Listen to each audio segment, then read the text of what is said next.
Dani, and welcome to another 6max NL video.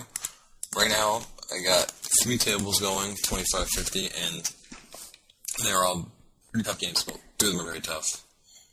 1 is not as tough.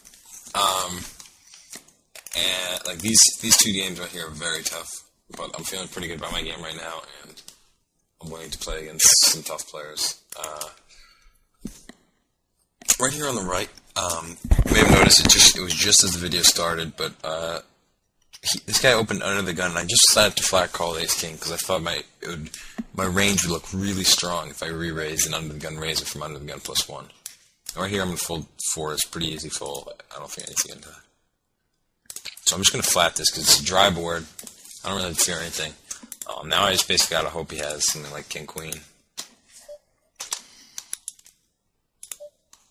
And now that he checked, I have to kind of decide what's the best way to get value from most of his hands. I think quite often he has something like aces or, queens. I think for bet 1350, he's usually going to call if he has a decent hand, but he also could just have nothing because all he did was c-bet the flop. Yeah, he probably just had nothing on the flop.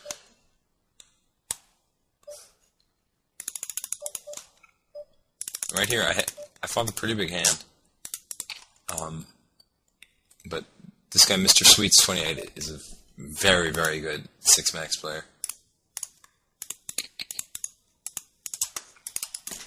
Right here, I was just playing somebody, but he left, so I'm just sitting there. Hopefully somebody else will come.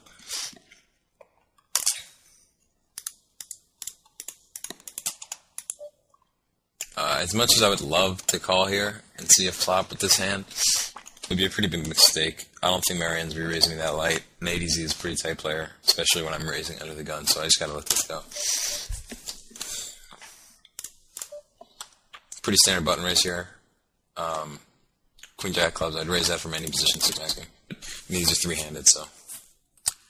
3handed is one of the most, I don't know what the word, intense forms of poker, I guess. It's as aggressive, if not more aggressive, than heads up, and it's a really weird dynamic. But, for example, right here, there's a clear call, the Queen Jack.